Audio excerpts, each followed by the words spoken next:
This is The Fifth Estate, a conversation between young African scholars from the Foothold School of Government and Professor Mutahi Ngunyi. Kenya has officially become a one-party state.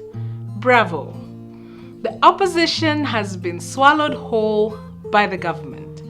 The enemies of Uhuru have scooped up appointments and other assorted consolation prizes. Now they will keep quiet. And so we ask, what is wrong with accommodating your enemies? Shouldn't you keep your friends close and your enemies closer? We submit that Uhuru has done well. But there are two problems. One, a political system is a combustion engine. It needs an exhaust pipe. It needs to release the pressure generated inside of it. And the opposition is the exhaust pipe. In the absence of this exhaust pipe, the engine will implode. Is this what the one-party state will give us? An implosion? Two, the Uhuru one-party system indeed is a new order. However, every new order attracts an even newer order. And a newer order is coming. If the new one-party state is a project of the dynasties, a newer order is coming and it will be powered by the hustler nation. Consider our thoughts. The Fellowship of Dynasties is about consolidating their wealth for generations to come. And the Uhuru one-party state is the vehicle for it. On the 9th of March, Uhuru shook hands with Raila. Shortly after, they hugged and kissed. Then Raila was appointed to a big job, and then Kalonzo. These were the makings of a one-party state. But if you read between the lines, there is more than meets the eye. Is this a meeting of political wills, or is it a meeting of economic interests? As a school of political economy, we submit that the Uhuru one-party state is not about politics. It is about wealth, the wealth of dynasties. It is about the balance sheet, consolidating the wealth of dynasties. But if every positive must attract a negative, the dynasties must attract the hustler nation as their negative force. Dynasties have wealth. Hustlers have riches, or stinking rags. Stinking riches you can squander in 1 generation, but wealth can only be squandered in 5 generations. The national question, therefore, is this.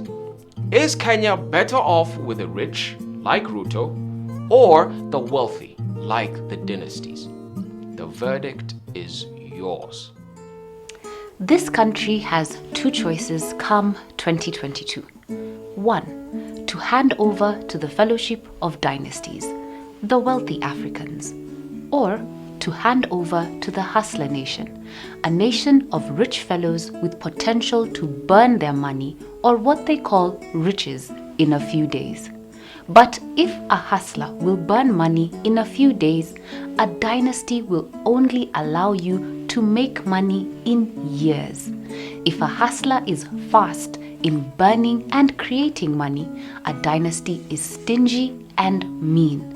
Under a dynasty, you will only become rich, not wealthy, in hundreds of years. Let me explain. A hustler is like a pastoralist. He is an economic nomad. He wanders from pasture to pasture, feeding his herd and getting rich. In this movement, anyone can milk their cows. And this was Moi for you. Anyone could milk his cows. This is the hustler generosity for you. But the dynasties are like agriculturalists. They see pasture, conquer it, subdue it, and then fence it. Next, they buy a cow. Anyone milking this cow must be a member of the Wealthy People's Club. Dynasties are about order and concentration of wealth in a few people, but hustlers are about speed and generosity, like Moi.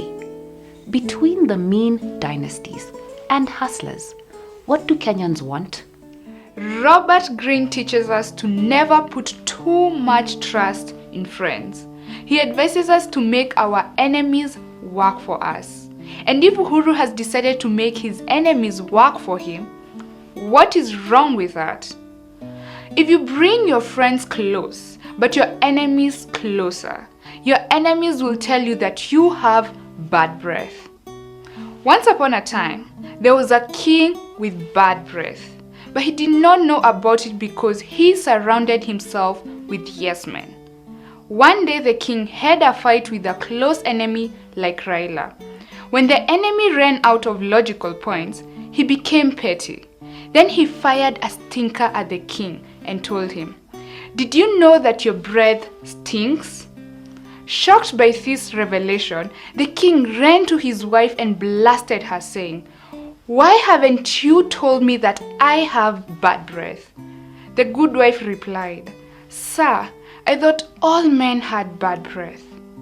If Uhuru has brought Raila, his enemy, close, he wants Raila to tell him when his breath is stinking. And he's doing this because his friends and family will not.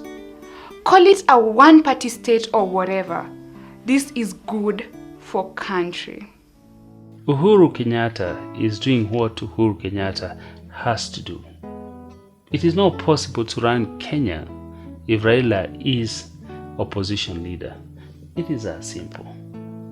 To run Kenya, you need a one-party dictatorship, and Raila has to be part of that dictatorship. And this is what Uhuru has done.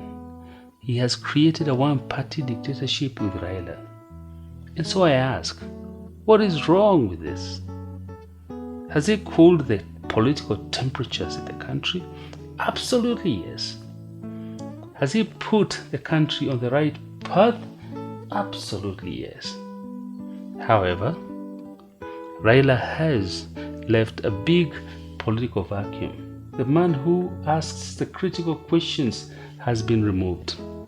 The man who makes us all uneasy with uncomfortable ideas is now romancing the stone, romancing the government. Is this good for country? If the center is challenged, it must be challenged by a force we know, a force like Raila.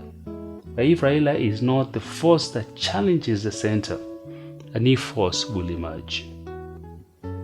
The exit of Raila Odinga from opposition will create the rise of the hustler nation under Ruto. Ruto will fill the Raila vacuum. He will become the new force. Or will he? I have no idea. And now, our final thought. It is a story for the hustler nation. Two doctors at Mathare Hospital wanted to know if their treatment on 100 patients had worked. So they drew a door on a wall in a closed room and waited to see the patient's reaction. Soon after, 99 patients ran to the drone door and tried to open it, to no avail.